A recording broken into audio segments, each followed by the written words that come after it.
Hello everyone, Varied Nexus here, and I just wanted to talk about the video that all of you are about to see. This discussion, there are some problems with the audio here. We were using Skype to do this, and I had iRecorder going, and some of the audio does not sound right. Now, I have tried to fix it, but I can't really find out what's wrong with it since I'm very new to using audio equipment.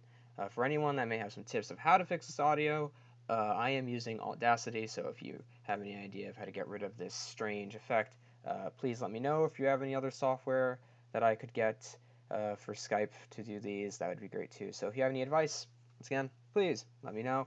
Otherwise, I'm just warning you guys, this audio is going to sound a little bit off, so just a heads up. But otherwise, enjoy the video.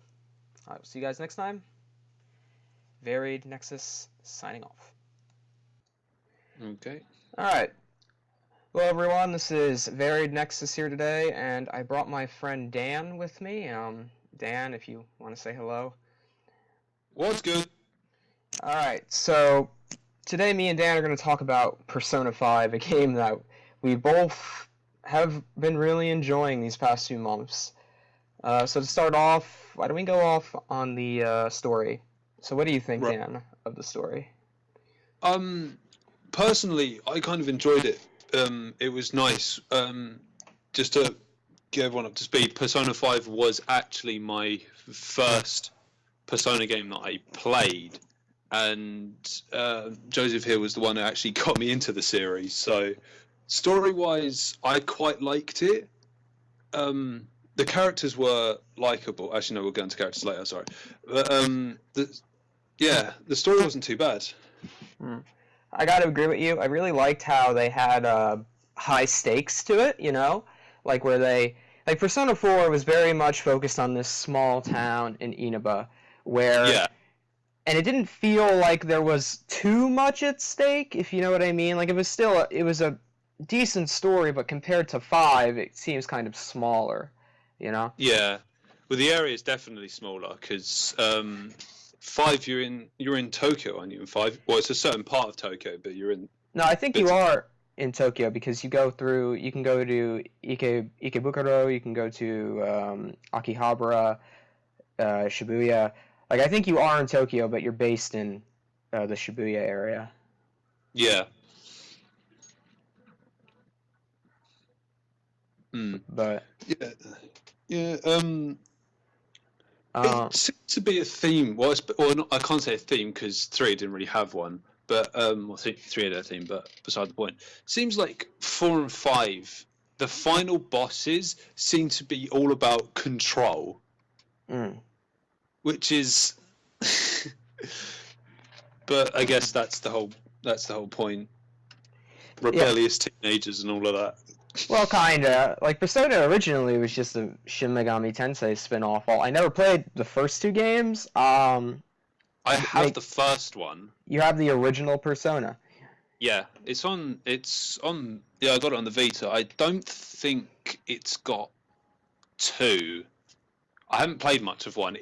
1 is very different from 3, 4, and 5. For the little bits I've played of it, it's very different. Yeah, it's more like a dungeon crawler, isn't it? At least from what I've seen. Yeah. Yeah, but I think 2, because 2 is split into 2 games, like 2 parts. So I think both of those are on Vita, if I remember correctly. I'll have a look later. But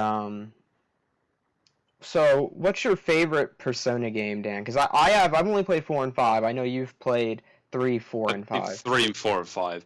I'd have to say 4's my favorite, just because of like the characters. They genuinely feel like friends. Like they feel like a bunch of friends. And they've all got their. I'm not saying that the other ones don't feel like 3 and 4. They don't. Well, 3 they don't really feel like friends. They just feel like they're all like bunged together.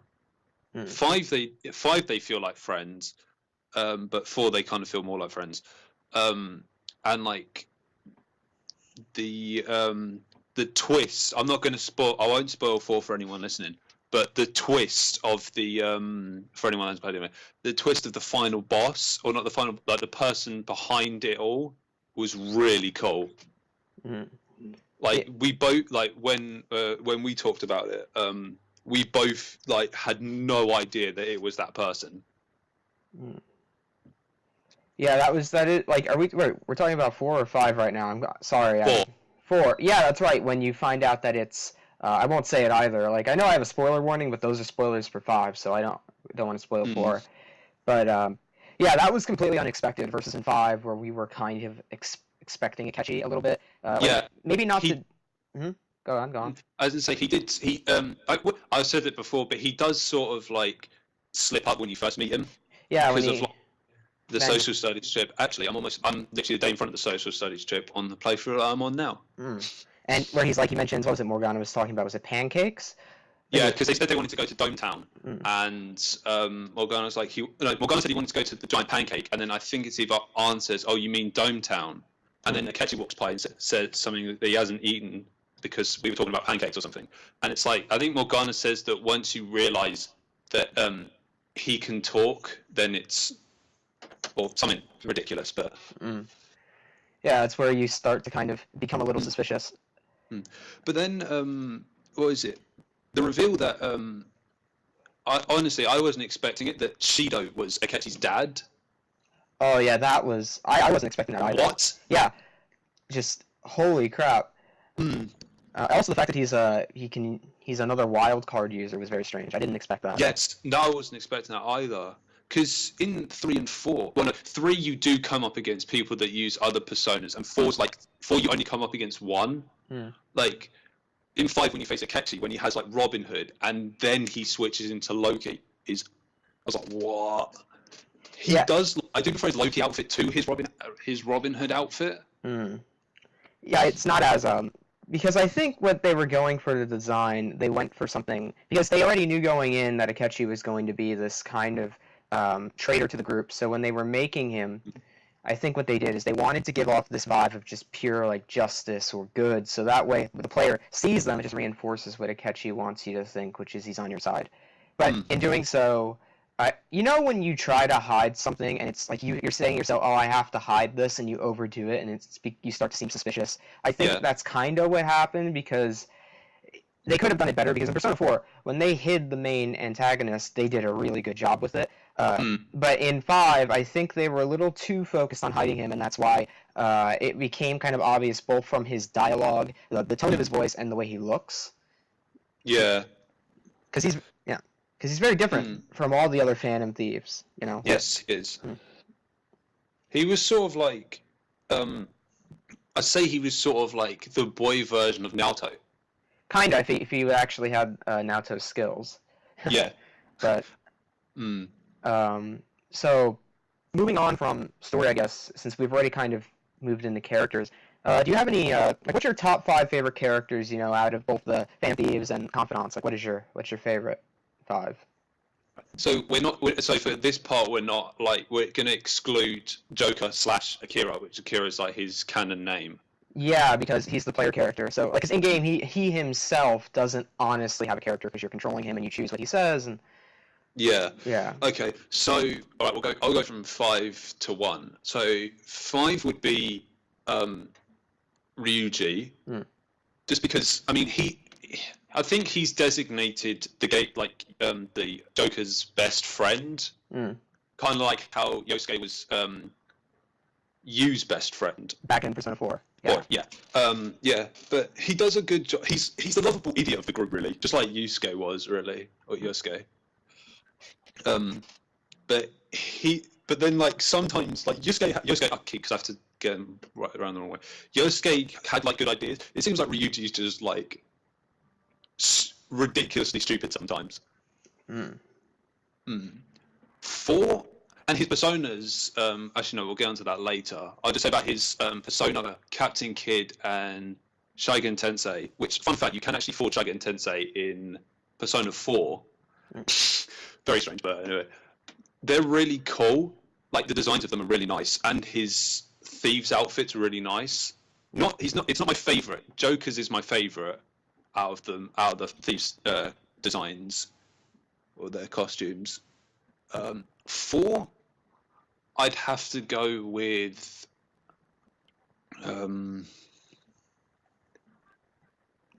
I'm trying to think now. I'll go with Sojiro. Sojiro? Yeah, because I kind of like how he's like this really like he's mean to you at the very beginning, and then he sort of becomes like a father figure towards the end. Yeah, how he kind of evolves over the course. Yeah. And you can see like how much he cares for like when she starts getting involved in the story, Futaba. After you find out what happened to her. 3, I'll go with An. Is it because of her confidant or social link or whatever it is you want to call it? Yes, her social. Yeah, we'll call it social links because it's a lot easier. Yeah, because she like trying to get stronger, and then like because she wants to prove that she's strong to Shiho and all of that stuff. I'm not a big fan of like the romance side of her one. Like I did do her one first when I did my first ever playthrough on it. But compared to number 1, I'll get their relationship's just not as good. 2, I'll go with Futaba. Futaba. I wasn't expecting that. Why Futaba?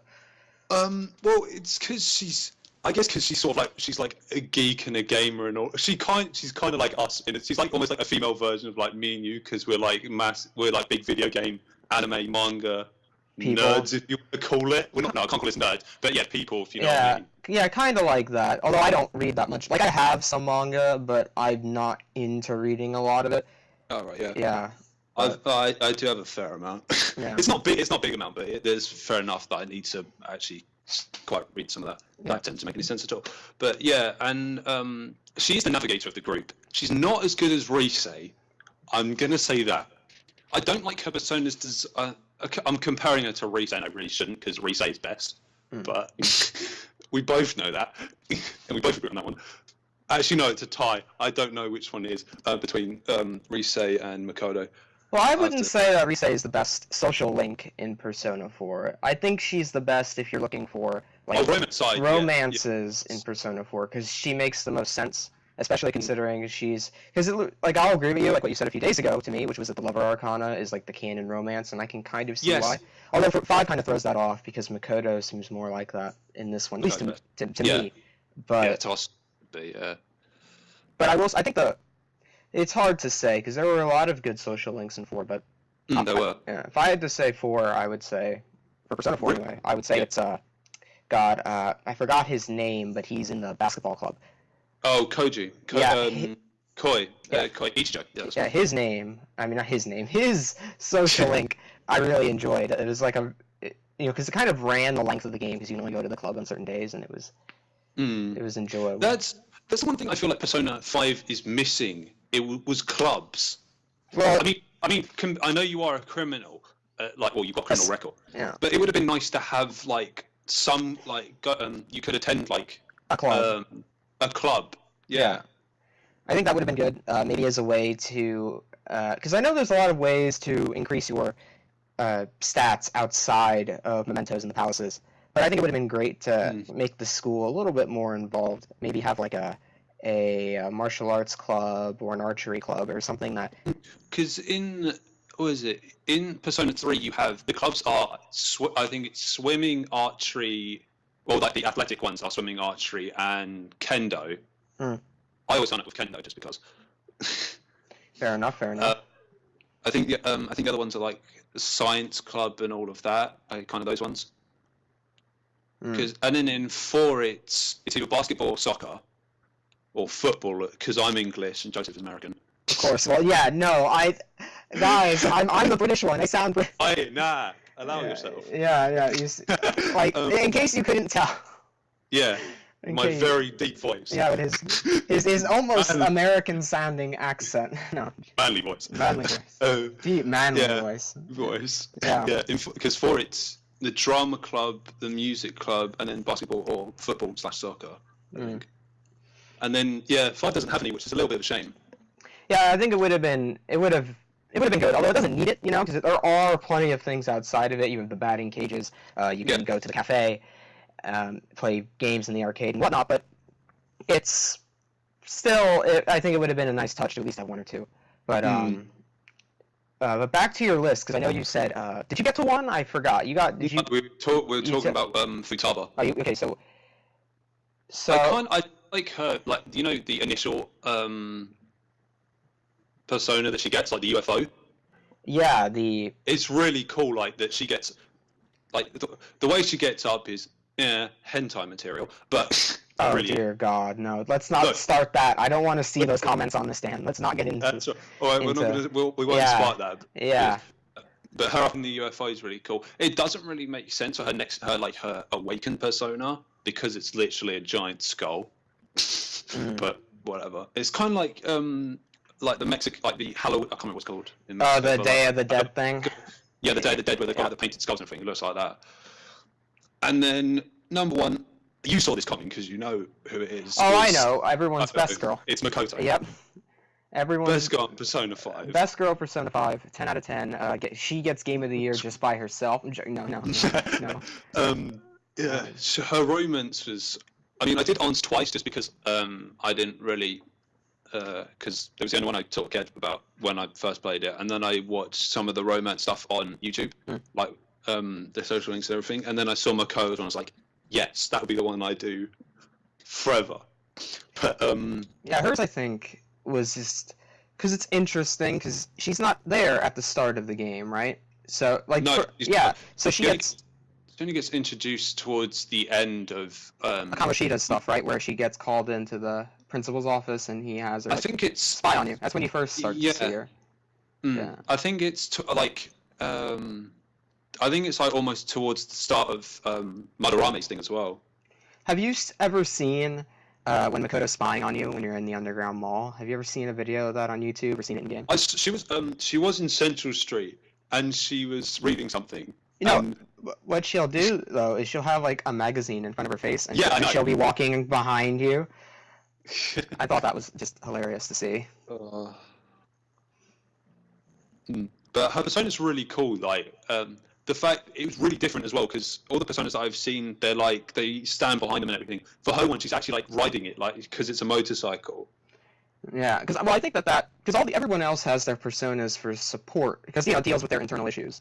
And in a way, the persona is kind of almost like a shadow. How when your shadow is projected in front or behind you, it's larger than you. But they also use it as a way of support to continue pushing on through these issues. Versus Makoto, who instead of having like a particular issue, her problem was really just kind of letting people dictate how she lived her life. And I think that's why Johanna was a motorcycle. It just shows that now she's in control versus the other way around.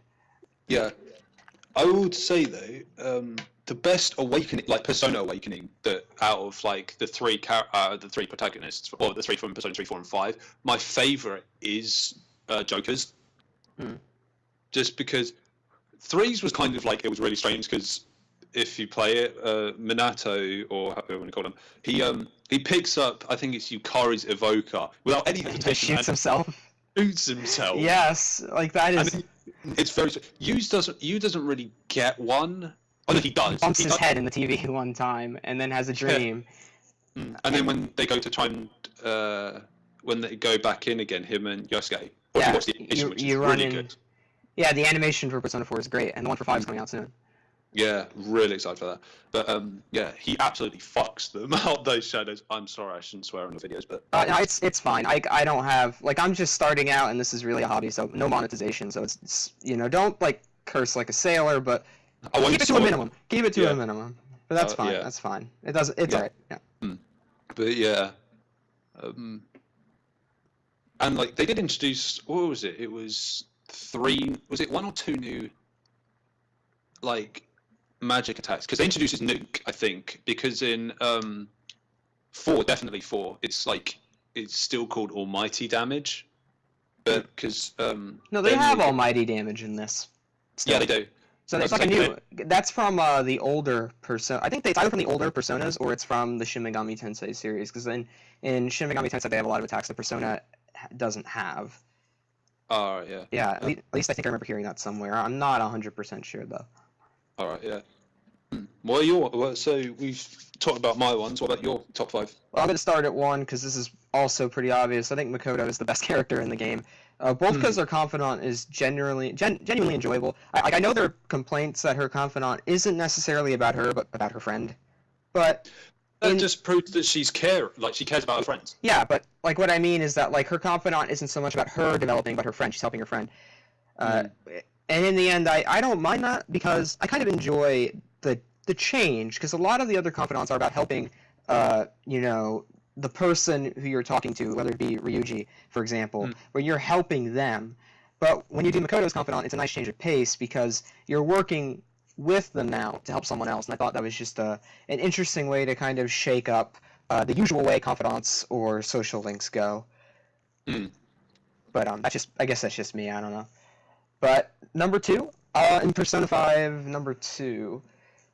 It's very difficult though. There's all the characters and everything because some of them are actually really enjoyable. I would say for number 2, crap, I don't know who to pick.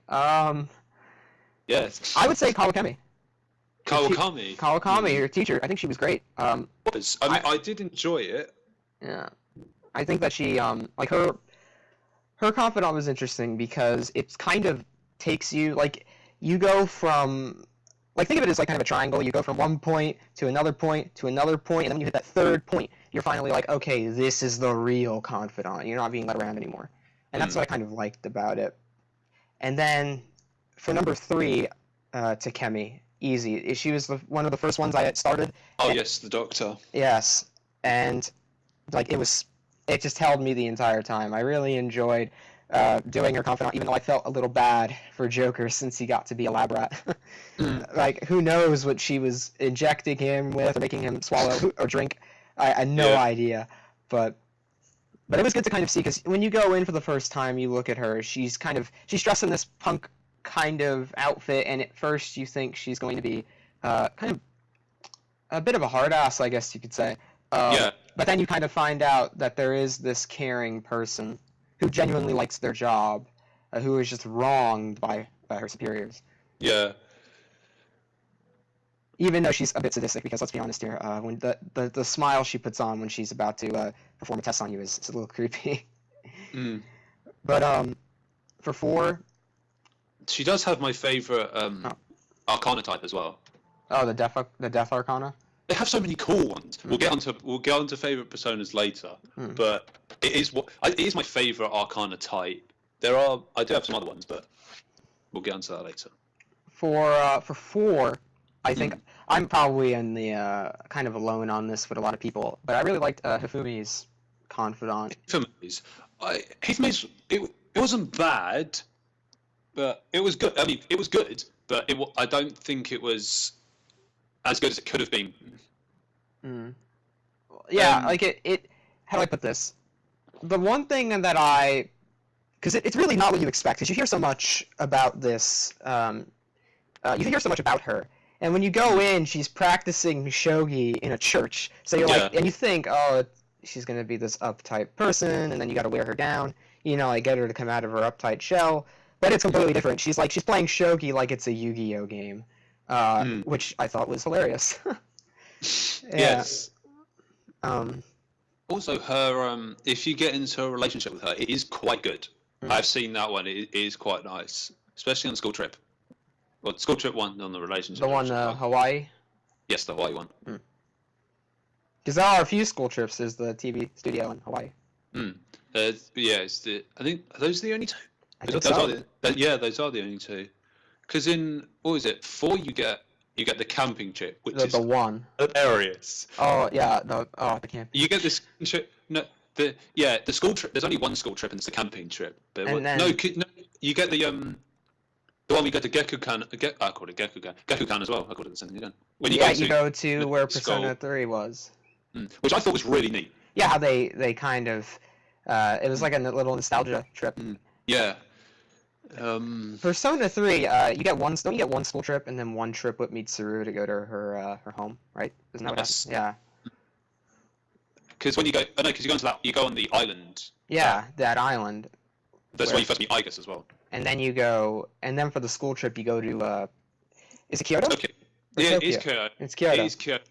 I think it's one of those two because Junpei and that other kid that turns out to be something. From there? Yeah. Was it? Yeah, someone was from there, but No, yeah, I wasn't thought it?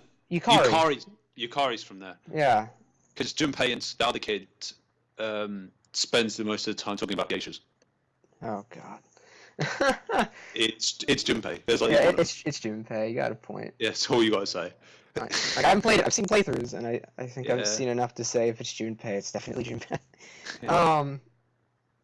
But on the favorite personas. Well, you didn't say number 5. Oh, 5. Oh, okay, 5.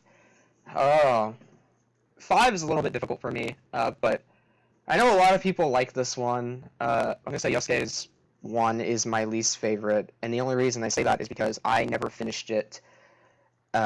So that's why I'm saying that. So don't murder me for saying that. I've never finished it. I have finished it. It's good. Like the turnabout that you get, the end of it's really good.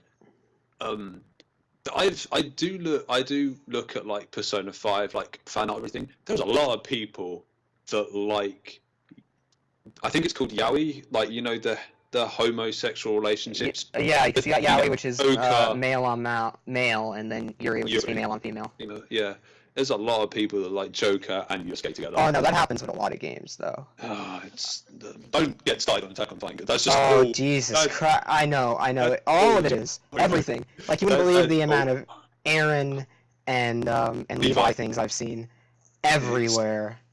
Let's not get on to. Yeah, let's not get off topic. Yes. But so let's swap gears to favorite personas just to kind of move away from Attack on Titan.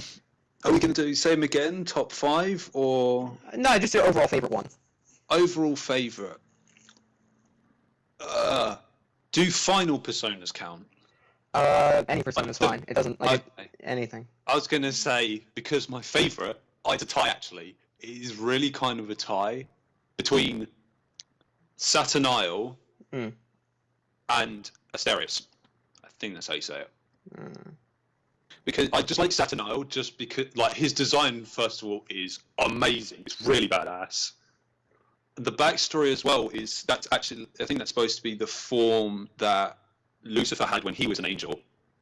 And the way he takes down Yaldabaoth is just amazing. The best headshot I've seen in a long time. Oh yes, easily. The gigantic hole that's left in his very tiny head. But then, like fusing, because I managed to fuse him. Because I remember I was telling you when I was doing it, I was like, I'm gonna fuse him. I'm going to do this. I didn't think I did, but I managed to do it. Using him in combat is really cool because he's pretty much immune to everything. He has no weaknesses at all. Like he resists I think he resists all elements, and like physical and gun attacks as well. Like yeah, because you have to hit his expend. Wait, we're talking about. We're talking about Saturn Isle. Oh, okay, because I thought you were talking about combat. You know who I'm talking about. The final boss. His name I can never pronounce. So I'm not gonna try. Yaldabaoth. Yaldabaoth. Yes. Yes. Yeah. So we're talking about Saturn Isle then, not. Yeah. Yes. Yeah, he's broken. But the thing is, you have to kind of like do a mad farming, like XP thing to actually get it, because you need to be level 95 to make him. And you need like 5 things, whereas compared to if you want to make Izanagi no Akane, you need like 10 things, which is ridiculous. But then Asterius, I do like Asterius. He has the fire. He uses fire, and like Titano Mechachino, which is the base attack that he had. Fire attack is a severe damage attack for all enemies, and then he has a physical attack, which I think is Gigato Mechina, which does I think severe damage to all foes as well, or Colossal. I can't actually remember. But I just like his design the most. Like he's chained to hell. Like he's got the broken chains on his wrists, and like the deer skull, like the broken horns and the flames. He's done so good. I love him. So good. He was introduced in Persona 4 Arena because he's I cannot say her name. Libris? Libris. Yeah. Yeah. The other Igus. Yeah, because that's the Shadow one. Her Shadow. Her Shadow itself. Yeah, uses Asterius. I like Thanatos' design as well. I still like Thanatos. There are a lot of good designs. I love Arsene as well. It just sucks for Arsene that you can't evolve him onward. He stays the way he is, which is. It always sucks for like the starting ones, like Orpheus, Izanagi, and Arsene. Apart from Orpheus does look kind of dumb with his harp. Oh my god. Oh my god, Dan, you have some deep-seated emotions. It's not like I don't like Orpheus. It's just his design isn't that great. If you compare him to Izanagi and Arsene, his design isn't that great. Well, fair enough. But the starting ones aren't actually that good because, like, once you get to like level 7 or something, like really low level with them, they stop learning skills. So it's like, what's the point in using them? Good point. So what are your ones? I don't. It's hard for me because I beat the game at like level 50 or something, and you beat it at because you spent a lot more time with Persona 5 than I did. You did more grinding and all that. Yeah. My favorite one, design-wise, I really like how Archangel looks. I just love the whole medieval knight aesthetic. This fallen angel kind of wings on his back. I think I've seen that one. Yeah, you should have. He's in you find him I think in the later stages of Kamoshida's or Madarame's palace. I'll have to have a look at my compendium. I might have him, but I'll have to have a look. But I'd say that's one of my favorite designs. I really liked Arsene, but like I said before, I wish that you could evolve him up. I don't like how he stays the way he is. The awakening scene with Arsene and Joker, like when he comes out and he's like all on fire and then, it's just so good. Badass, absolutely badass, so good. But I like Lucifer's design as well, like the 6 wings and everything. Well, this video is getting really long. Right now we're at 37 minutes. So I'm gonna cut this here for right now. We have a lot to say about Persona 5, so I might do another one later. Dan, if you are willing to do another one. Yeah, I'm always down. You know. I'm not guaranteeing anything. I might, but we'll just have to see where things go. But that's our thoughts on Persona 5. But before we go, I thought we would give it like a rating out of 10. And Dan, to let you know how this kind of works, is 1 is it's absolute garbage, don't buy it. 5 is completely average in every way. And 10 is you shouldn't even have to make a video for it. Everyone should just know to get it. All right, like 10 is like something that's just good already. Get it. I would give Persona 5 a 8 out of 10. 8 out of 10. So like an excellent game. It is an excellent game, but there are some flaws that we did explain through the story part of it. Like towards the end, well, not towards the end. I guess like the reveal of the villain was kind of botched. Well, yeah, it was kind of botched. And some of like the characters. I'll tell you what. I'm going to anger your comment section. I hate Mishima.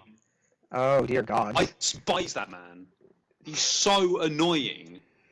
Even his social link didn't he redeemed him a tiny bit. I just don't like him at all. I like that he gives you the only redeeming thing about him is that he actually gives you missions and mementos, and then some of the other ones you have to go find them out yourself. It's like you're the intel guy. You tell me about them. All right then. Well, sorry, but I think I would give Persona 5 a 9. Not just because I started with 4, loved 4, and 5 blew every expectation I had out of the water. Like, I bought a PS4 just to play this and Nier Automata, and I do not regret getting a PS4 because both of those games were absolutely amazing. But we got each other into different games, because you got me in different series, I guess. Yeah, I got you into Persona, and I got you into Fire Emblem. Yeah. There was like a month. I'll tell you what. There was a month where I wouldn't shut up about how good Awakening was, and it forced Joseph to actually get it. Yeah, I had to go out, buy a 3DS. I bought Fire Emblem Awakening, and I was like, all right, time to see what all the fuss is about. And then Dan, I just spent time. Like, I didn't constantly talk about it, but every once in a while, I would just drop, "Oh, Persona 4 is so good. Persona 4 is so good," and then evenally you got it.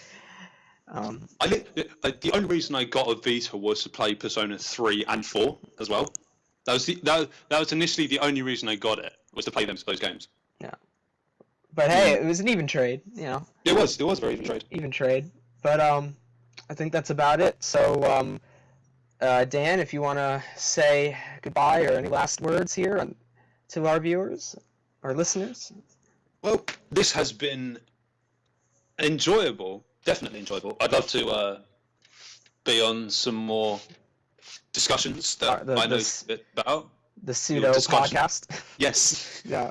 Yeah, definitely. I'd love to do some more discussions with you. We do discuss a lot of stuff. And how long have we been friends? Like, I know this is a bit strange. We've been friends for 8. Like, it's got to be. Well, yeah, because I was during 360 days. Like, and we're talking like the Halo 3, Halo Reach days, right? Yeah, that's at least what we've been friends for, at least 6-7 years. Yeah, because last time I checked, my Xbox Live tenure was 10 years, so we've been friends for a while. I got mine the first year of my secondary school. But anyway, yeah. Anyway, everyone, thanks for watching. This has been Varied Nexus, Dan, and me, Joseph. If you guys have any thoughts you might want to add, please leave them in the comments below. Do you guys like having Dan here? Because let's be honest, he's probably a bit more lively than me. And if you really liked, and if you really liked the video, please leave a like and share it. It really helps the channel out. I'd love to see this new channel of mine, this hobby, kind of grow, and I'd love to see what community grows up around it. But I'll see you guys next time. Signing off.